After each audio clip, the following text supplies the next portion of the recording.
Hi everyone, we're going to take a look at some exercises and problems in chapter 13.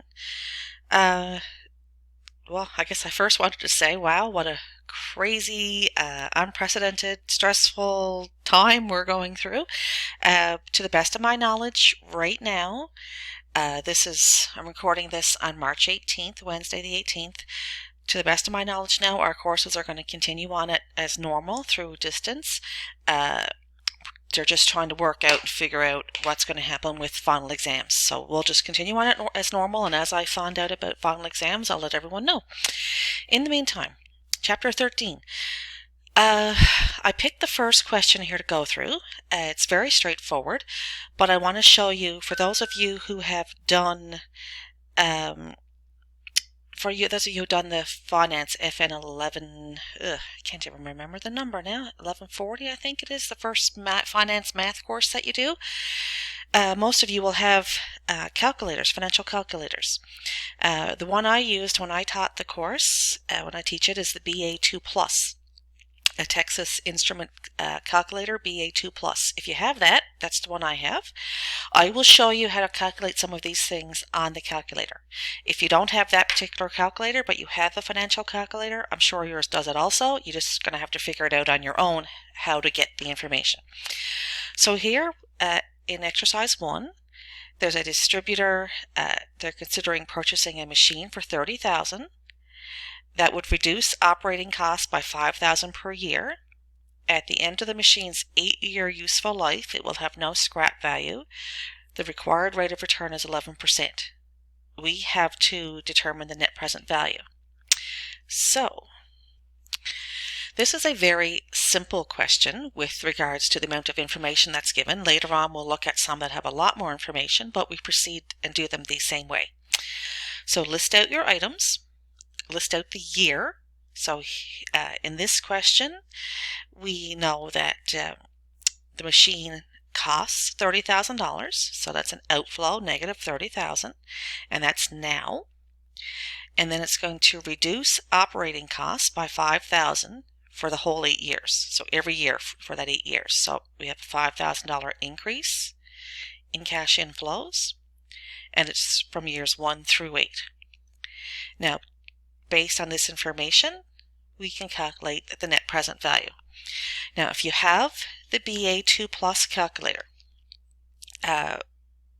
there's a button in the second row called CF. That's cash flow.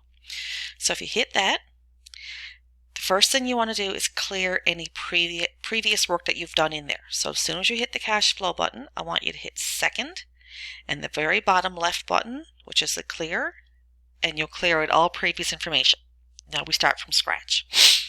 So the first thing that's on your screen is CF0. That's your immediate cash flow right now. So the very first thing that happens here is that you have to spend $30,000. So you put in 30,000 negative. You hit enter in the top row, and then you hit the down arrow. Now it's cash flow 1. So that's our $5,000. So we have 5,000. You hit enter.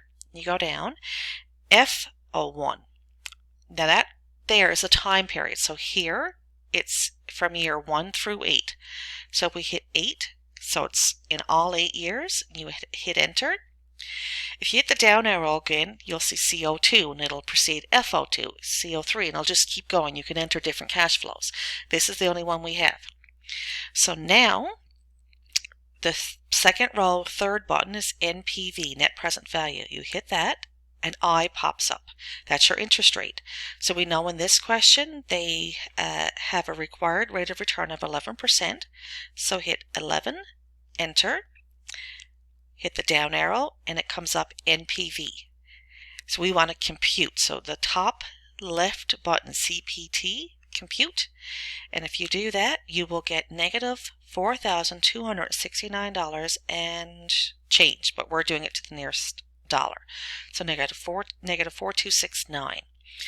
So that's one way you can use your calculator to obtain the result. Now that way works here because there's only a couple of cash flows. I'm going to show you another way using your calculator that we would use when there are a lot of different cash flows, and you'll see more a bit later. So here we have two cash flows. So now $30,000 being spent immediately. The present value is still $30,000. It's right now. It's happening now. So this is the present value. So we need to find the present value of this cash flow, the $5,000. So if you remember back to your finance course, the third row on that BA2 plus calculator, N, I/Y, PV, PMT, FV, all those buttons. These are the ones we're going to use. So again, I always recommend hitting second and clear work so you can clear out any previous stuff. So what do we know here? We know that we have a cash flow of $5,000. So $5,000, that's going to be a payment because it's a payment we are going to receive every year for 8 years. So you put in $5,000 and hit the PMT button. It's for 8 years, so you hit 8 and then N because that's the number of years. The interest rate is 11%, so hit 11 and then hit the I/Y, interest per year. The other one, 2 of the 3 buttons of these 3 values have to be entered. So future value, payment, and present value. We're trying to calculate our present value. Our payment is $5,000. The future value is 0. So you actually have to enter 0. So 0, future value. So now we've entered N, I/Y, PMT, and FV. So now we hit compute present value. So the present value of this cash flow is 25,730.61, so we round up to 25,731. So we have an outflow of 30, an inflow of 25,731, and you get your net present value. So that's how you can use your calculator.